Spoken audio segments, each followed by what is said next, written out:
धर्मशास्त्र बाइबल के अध्ययन में आप सब दर्शकों को नमस्कार। प्रिय दर्शकों, आज हम उत्पत्ति किताब अध्याय 3 वचन 14 से लेकर 23 तक देखने जा रहे हैं। मेरे पास धर्मशास्त्र बाइबल है, अगर आपके पास है तो आप खोल लीजिए। मैं आपके लिए पढ़ देना चाहता हूँ। तब यहोवा परमेश्वर ने सर्प से कहा, तूने जो यह किया है इसलिए तू सब घरेलू पशुओं और सब बनेले पशुओं से अधिक शापित है। तू पेट के बल चला करेगा और जीवन भर मिट्टी चाटेगा। और मैं तेरे और स्त्री के बीच में और तेरे वंश और इसके वंश के बीच में बैर उत्पन्न करूंगा। वो तेरे सिर को कुचल डालेगा और तू उसकी एड़ी को डसेगा। उसने कहा, मैं तेरी पीड़ा और तेरे गर्भवती होने के दुख को बहुत बढ़ाऊंगा। तू पीड़ित होकर बालक उत्पन्न करेगी और तेरी लालसा तेरे पति की ओर होगी और वह तुझ पर प्रभुता करेगा। और आदम से उसने कहा, तूने जो अपनी पत्नी की बात सुनी और जिस वृक्ष के फल के विषय में मैंने तुझे आज्ञा दी थी तू उसे ना खाना, उसको तूने खाया है, इसलिए भूमि तेरे कारण शापित है। तू उसकी उपज जीवन भर दुख के साथ खाया करेगा और वह तेरे लिए कांटे और ऊंट कटेरा उगाएगी और तू खेत की उपज खाएगा और अपने माथे के पसीने की रोटी खाया करेगा और अंत में मिट्टी में मिल जाएगा, क्योंकि तू उसी में से निकाला गया है। तू मिट्टी तो है और मिट्टी में ही फिर मिल जाएगा। आदम ने अपनी पत्नी का नाम हब्बा रखा, क्योंकि जितने मनुष्य जीवित हैं उन सब की आदि माता वही हुई। और यहोवा परमेश्वर ने आदम और उसकी पत्नी के लिए चमड़े के अंगरखे बनाकर उनको पहना दिए।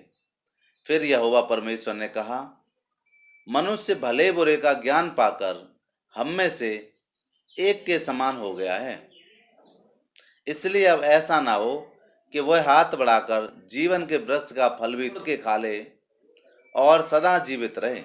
इसलिए यहोवा परमेश्वर ने उसको अदन की वाटिका में से निकाल दिया कि वह भूमि पर खेती करे जिससे वह बनाया गया था। इसलिए आदम को उसने निकाल दिया और जीवन के वृक्ष के मार्ग पर पहरा देने के लिए अदन की वाटिका के पूर्व की ओर करवों को और चारों ओर घूमने वाली ज्वालामय तलवार को भी नियुक्त कर दिया। प्रिय दर्शकों, इससे पहले कि हम भेदभरी बातों की तरफ चलें, आइए प्रभु से प्रार्थना करें। महान परमेश्वर, हम धन्यवाद देते हैं तेरे वचन का अध्ययन करने का और सुनने का हमें यह समय मिला है। हमारे परमेश्वर, हमें बुद्धि और समझ दीजिए। पवित्र आत्मा हम पर और हमारे दर्शकों पर उड़ेलिए, ताकि हम आपके वचन से लाभान्वित हो सकें और अपने जीवन को आपकी ओर ज्यादातर लगा सकें। यह प्रार्थना विनती अपने उद्धारकर्ता मसीह यीशु के नाम से मांगते हैं, आमीन। अब चूंकि परमेश्वर न्यायी है और परमेश्वर किसी का कोई पक्षपात तो करता नहीं है, इसलिए परमेश्वर ने इस पाप का न्याय दंड भी रखा और आज हम इस पाप के न्याय दंड को देखेंगे। और हमने इसमें देखा था कि यहाँ पर परमेश्वर ने तीनों को ही दंड दिया है और तीनों के साथ साथ सृष्टि भी दंडित हुई है, खासकर पृथ्वी। प्रिय दर्शकों, हमने जो पढ़ा था 14वें वचन में सांप के बारे में, तो हम यहाँ देखते हैं कि सांप को अर्थात शैतान को परमेश्वर ने सबसे ज़्यादा दंड दिया और वो यह दंड था कि वो पेट के बल चलेगा और जीवन भर मिट्टी चाटेगा। शैतान जो है किसी के भी जीवन में दबे पाम घुसाता है और किसी को भी फाड़ खाने की कोशिश करता है। शैतान की चाल की आहट को हम सुन नहीं सकते। शैतान जब भी हमारे जीवनों में एंट्री करता है हमें पता नहीं चलता और उसका भोजन ही झूठ है। उसको सारे काम पसंद हैं सिवाय भलाई के। बुराई, लड़ाई झगड़े, ईर्ष्या, द्वेष, घमंड, अकेलापन, निराशा, ये सब शैतान के ही हथियार हैं। वो शैतान इन्हीं चीज़ों से खुश होता है और परमेश्वर ने उसको ऐसा ही श्राप दिया कि तू जा इन्हीं चीज़ों में मगन रहे, क्योंकि अच्छाई के लिए तो तेरे लिए कुछ गुंजाइश अब बची नहीं, तो दुष्टता में ही अपनी खुशी जाहिर कर।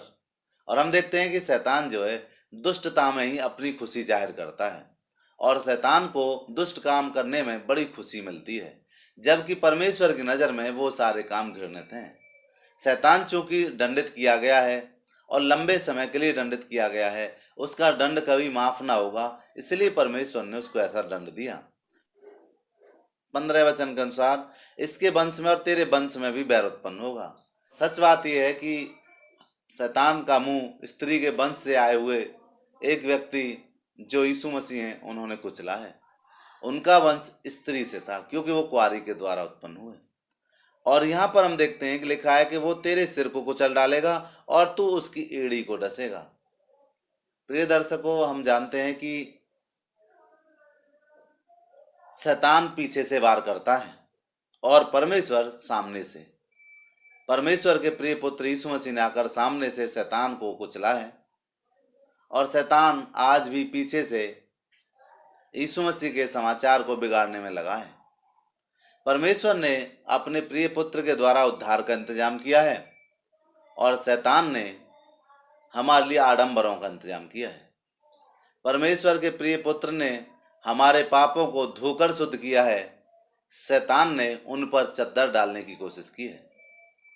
परमेश्वर के प्रिय पुत्र ने मानव जाति को कहना चाहिए कि पूरी तरह से स्वतंत्रता दी है, परंतु शैतान ने उनको गुलामी में डाल के रखा है। हम जानते हैं कि विश्वास से ही धर्मी जन जीवित रहेगा, लेकिन आज विश्वास को शैतान ने छीन लिया है। अविश्वास लोगों की जिंदगी में भर दिया है। आज के इंसान संसार की भौतिक वस्तुओं में अपनी स्वतंत्रता, अपनी खुशी और अपना आनंद ढूंढते हैं। प्रिय दर्शकों, हम अगले वचन की तरफ चलें। वहां लिखा है कि अब स्त्री को जो दंड दिया गया ये बड़ा ही विचित्र दंड था। उसने कहा कि तेरी पीड़ा और तेरे गर्भवती होने के दुख को बढ़ाऊंगा। परमेश्वर ने किसी को दुख देने की इच्छा जाहिर नहीं करी, लेकिन चूंकि पाप का परिणाम यहाँ पर आ रहा था तो उस पाप की वजह से स्त्री भी प्रभावित हुई। शैतान तो पाप के दंड के योग्य था ही, उस पर तो दंडाज्ञा हो ही चुकी थी, लेकिन स्त्री को भी दंडित होना पड़ा। स्त्री चूंकि परमेश्वर के द्वारा बनाई हुई बहुत ही सुंदर आदम के लिए कहना चाहिए उपहार था, पर फिर भी परमेश्वर से दंड देता है। कहता है कि तेरी पीड़ा बहुत बढ़ेगी, खासकर गर्भवती होने की पीड़ा बढ़ जाएगी। संसार में जितने भी प्राणी बच्चों को जन्म देते हैं साथियों, उनकी पीड़ा इतनी खतरनाक नहीं होती जितनी स्त्री की पीड़ा खतरनाक होती है। और एक और उसमें बात जुड़ी है कि तू पीड़ित होकर बालक उत्पन्न करेगी, तेरी लालसा तेरे पति की ओर होगी और तुझ पर वो प्रभुता करेगा।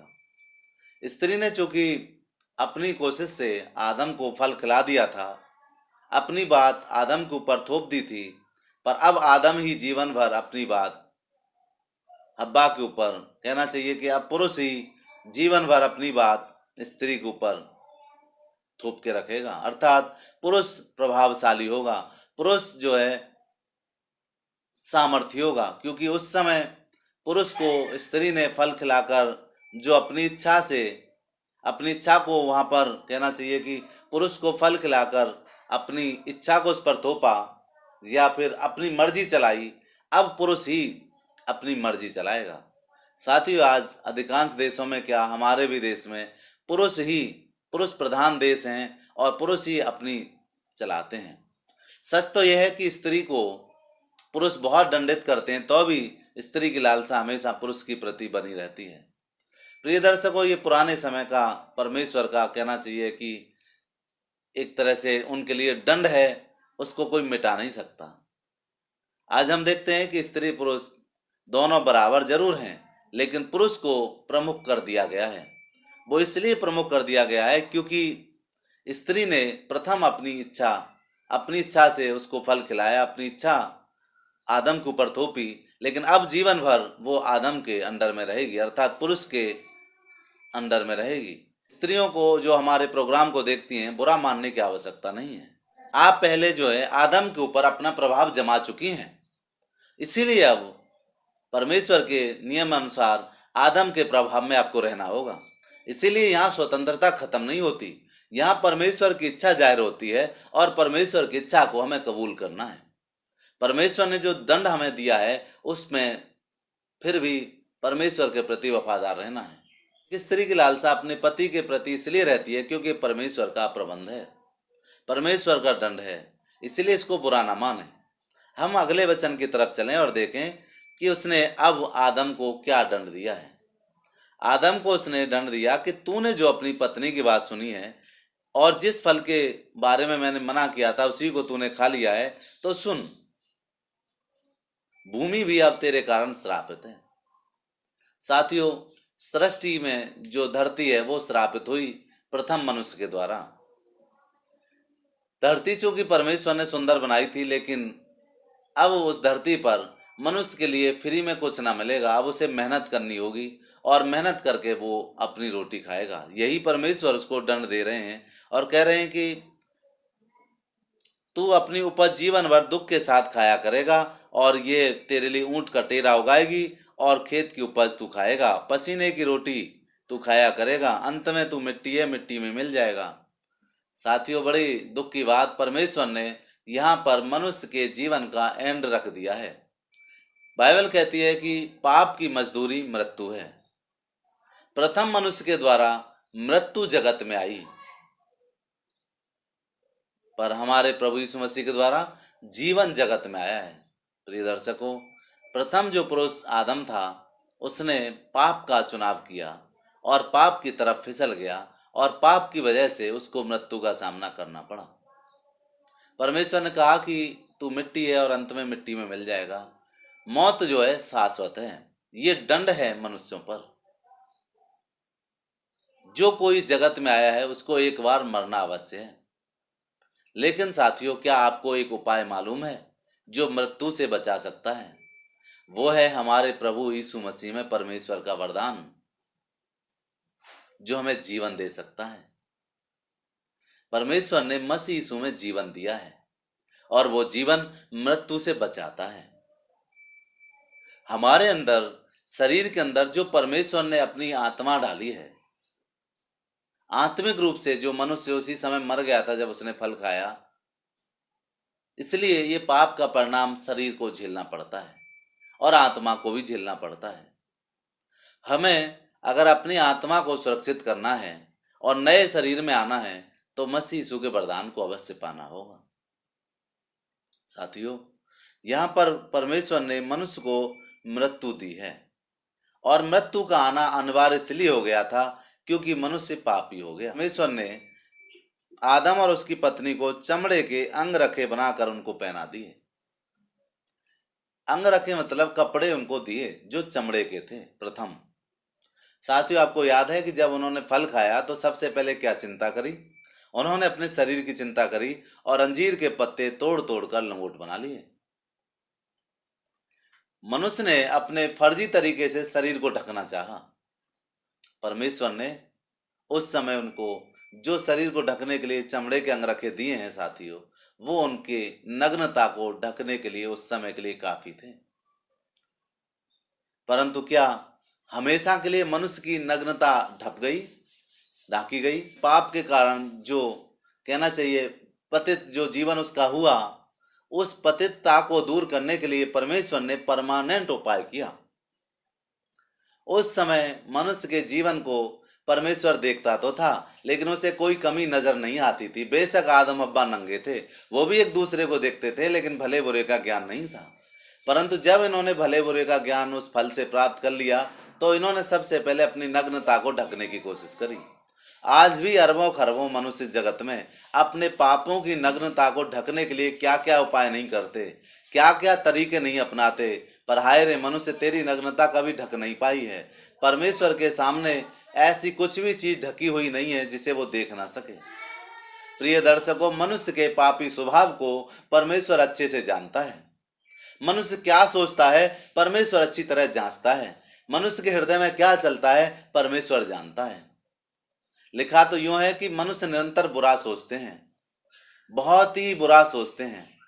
निरंतर बुराई ही बुराई मनुष्य के जीवन में है। इसीलिए उत्पत्ति किताब के अनुसार परमेश्वर ने पूरी मानव जाति को जलमग्न करके नष्ट भी कर दिया था। परंतु क्या आप जानते हो कि मनुष्य के अंदर उठने वाले इस विचार रूपी तूफान को शांत करने के लिए एक नाम हमें दिया गया है।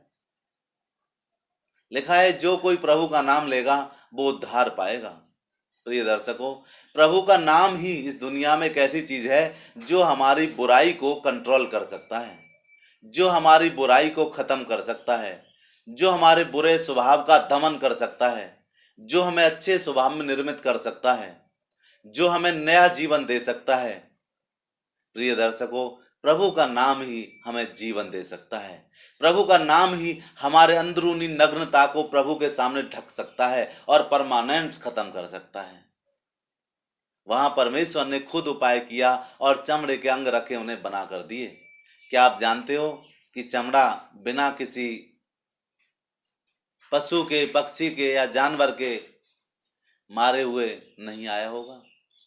प्रथम बलिदान पाप के कारण बेजुबानों का हुआ। यह नहीं लिखा कि क्या मारा गया, लेकिन हमें इतना जरूर पता है कि चमड़े के अंगरखे परमेश्वर ने दिए।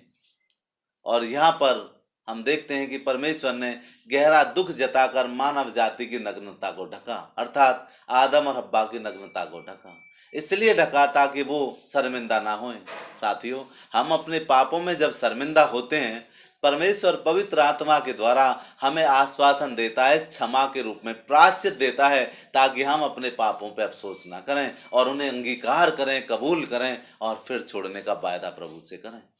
कि परमेश्वर ने कहा, मनुष्य भले बुरे का ज्ञान पाकर हम में से एक के समान हो गया, इसलिए अब ऐसा ना हो कि वो हाथ बढ़ाकर जीवन के वृक्ष का फल तोड़कर खा ले और सदा जीवित रहे। हमारे परमेश्वर ने उस वाटिका में जीवन का वृक्ष भी लगाया था। उसके फल को अगर खा लें मनुष्य तो जीवन को पा जाएं, अमर हो जाएं और फिर मृत्यु का मुंह न देखें। प्रिय दर्शकों, मनुष्य के लिए ही तो जीवन का वृक्ष था, वो अमर फल मनुष्य के लिए ही तो था। लेकिन मनुष्य ने परमेश्वर की ना सुनकर शैतान की जल्दी से सुन ली और शैतान की बातों में आकर उस मृत्यु के फल को चुनाव कर लिया। प्रिय दर्शकों, परमेश्वर मनुष्य से बहुत प्यार करता था, लेकिन मनुष्य को परमेश्वर ने स्वतंत्र भी बनाया था। स्वतंत्रता में ही परमेश्वर ने उनको एक नियम दिया था कि सब कुछ कर सकते हो, लेकिन इस पेड़ का फल नहीं खा सकते। सारा खाने के लिए तुमको है, पर इसका नहीं खा सकते। परमेश्वर ने अब उस पापी स्वभाव में उस जीवन के वृक्ष को मनुष्य की पहुंच से दूर किया है। कोई भी मनुष्य आज जगत में पापी स्वभाव होकर धार्मिकता को प्राप्त कर ही नहीं सकता। ये अटल सत्य है कि कोई मनुष्य पापों के साथ परमेश्वर की भक्ति नहीं कर सकता। परमेश्वर ने जीवन के वृक्ष को मनुष्य की पहुंच से दूर किया और उसको बड़े पहरे में रखा। हम यहाँ पर देखते हैं कि परमेश्वर ने अदन की वाटिका में से आदम को निकाल दिया ताकि वो अब दुनिया में अपना खेती करे, खाए, कमाए और मगन रहे। प्रिय दर्शकों, पहले परमेश्वर ने अदन की वाटिका में उसको रखा, लेकिन चूंकि अब उसका स्वभाव पापी हो गया था, इसलिए परमेश्वर की मजबूरी थी उसको बाहर निकालना। साथियों, परमेश्वर के अमन चैन में और भक्ति में कोई भी व्यक्ति तब तक तो ठहर सकता है जब तक उसमें पाप ना हो। अगर पाप करता है तो परमेश्वर उसे निकाल देता है। आदम और हव्वा के जीवन में पाप आने के बाद परमेश्वर ने अपनी उपस्थिति से उनको निकाल दिया, और जब वो निकाले गए हैं तो हम देखते हैं कि परमेश्वर ने फिर जीवन के वृक्ष का पहरा लगाया और कहा कि भाई ऐसा ना हो कि मनुष्य इसका फल खा ले। और उसका जो पहरा परमेश्वर ने लगाया अपने अदृश्य दुनिया की शक्तियों से लगाया। वहां पर लिखा है, कर्मों को पहरे पे बैठा दिया और ज्वालामयी तलवार जो चारों ओर घूमती है उसको नियुक्त किया। परमेश्वर ने अपनी अद्भुत शक्तियों को उस पेड़ के चारों तरफ लगाया। और आप क्या जानते हो कि पेड़ क्या है? ये वह जीवन का वृक्ष है जिससे लोग जीवन पा जाते हैं। यीशु मसीह ने कहा, मैं दाखलता हूं, तुम डालियां हो। जो कोई मुझ में बना रहता है वो बहुत फल फलता है। साथियों, ये जीवन का वृक्ष कोई और नहीं, ये जीवन का वृक्ष साक्षात प्रभु परमेश्वर यीशु मसीह है। यह जीवन के वृक्ष यीशु मसीह हमारे लिए हैं। हम इन्हें चुनाव कर सकते हैं अपने जीवन में, इन्हें हम चुन सकते हैं। लिखा है प्रकाशित वाक्य में कि उन्हें अधिकार मिलेगा जीवन के वृक्ष से फल खाने का। साथियों, केवल उन्हें मिलेगा जो धार्मिकता से अपना जीवन जीते हैं और जिन्होंने अपने पाप अंगीकार किए हैं, अपनी गलती अंगीकार करी है। तो मैं आपको बताना चाह रहा था कि परमेश्वर ने, चूंकि परमेश्वर न्यायी है, इसलिए परमेश्वर ने दंड दिया। शैतान को दंड दिया, औरत को दंड दिया, पुरुष को दंड दिया और पृथ्वी भी श्रापित हुई। साथ ही प्रथम जो पाप आया ये मृत्यु को लेकर आया, और जो अब लास्ट धार्मिकता आई है वो जीवन को लेकर आई है, और वो अनुग्रह से हमें जीवन देती है। पहला पुरुष मृत्यु लेकर आया और अंतिम आदम यीशु मसीह जीवन को लाया है। साथियों, क्या आप यीशु मसीह के द्वारा जीवन को अंगीकार करेंगे?